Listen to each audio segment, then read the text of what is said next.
देखिए आईपीएसी हमारी इन 6 तत्वों पर डिपेंड करती है। नंबर 1 कार्बन परमाणु की संख्या, नंबर 2 कार्बन परमाणु की सबसे बड़ी श्रृंखला, नंबर 3 कार्बन परमाणुओं का क्रमांक, नंबर 4 अभिक्रियात्मक समूह और उसका स्थान, नंबर 5 जो है अनुलग्न या पूर्व लगन, नंबर 6 है सजातीय श्रेणी। अब देखिए कार्बन परमाणु की संख्या का मतलब क्या होता है। जैसे आपने पीरियोडिक टेबल देखी होगी, पीरियोडिक टेबल में सबसे पहला हमारा परमाणु कौन सा है, हाइड्रोजन है, फिर हीलियम है, फिर लिथियम है। इसी प्रकार ये कार्बन परमाणुओं की संख्या है। पहले नंबर पे क्या है, दूसरे नंबर पे क्या है, तीसरे नंबर पे क्या है, इनको आपको ध्यान में रखना पड़ेगा, तभी आप आईपीएसी बना पाएंगे, अन्यथा आईपीएसी आप नहीं बना पाएंगे।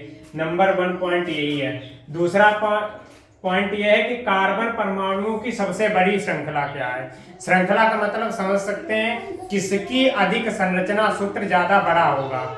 देखिए हमें पता है HONC हांगकांग 1 2 3 पर हाइड्रोजन की वैलेंसी 1 होती है, ये ऑक्सीजन है, ऑक्सीजन की 2 होती है, ये नाइट्रोजन है, नाइट्रोजन की 3 और कार्बन की 4 होती है। ये हमारी संयोजकताओं को दर्शाते हैं। तो इसमें श्रृंखला हमें कार्बन की श्रृंखला 4 होती है, ठीक है। श्रृंखला को विशेषकर ध्यान में रखना है, तभी आप उसका सिंगल बॉन्ड है, डबल बॉन्ड है, उसको आप जोड़ पाएंगे, अन्यथा आप जोड़ नहीं पाएंगे। नंबर 3 क्या है, कार्बन परमाणुओं का क्रमांक। क्रमांक का मतलब देखिए इसमें इसका परमाणु क्रमांक होता है, एक परमाणु भार होता है। इसमें आप पीरियोडिक टेबल में देख सकते हैं, ये हमारा परमाणु क्रमांक है और ये परमाणु भार है। देखिए परमाणु क्रमांक 1 है और परमाणु भार है 1.008, हाइड्रोजन का है। उसी प्रकार आप सेकेंड उसमें कॉलम में आएंगे तो दूसरे नंबर पे हमारा हीलियम है, ये हमारा कह सकते हैं पी ब्लॉक है। पी ब्लॉक में हीलियम आता है। इसमें जो है हमारा परमाणु क्रमांक 2 है, लेकिन परमाणु भार क्या है 4.003। इनका परमाणु क्रमांक के साथ परमाणु भार चेंज होता रहता है, ठीक है।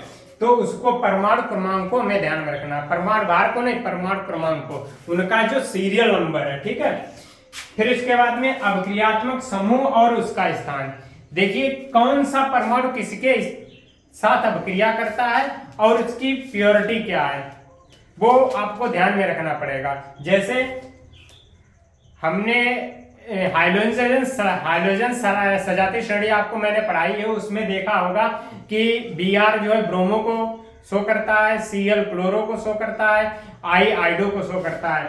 लेकिन हमें ये देखना है कि उसकी क्रमांक क्या है, उसको क्रमांक के अकॉर्डिंग, सीरियसन के अकॉर्डिंग उसको अरेंज करेंगे, तब ये हम डिसाइड कर सकते हैं उसका स्थान।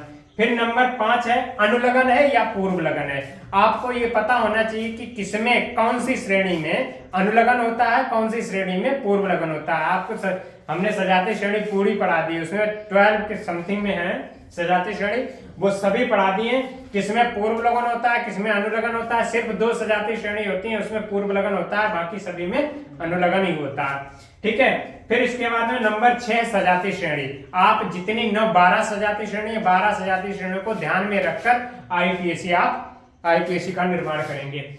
इसके अलावा और कुछ नहीं बताना है। आईपीएसी बस इन्हीं बातों पर डिपेंड कर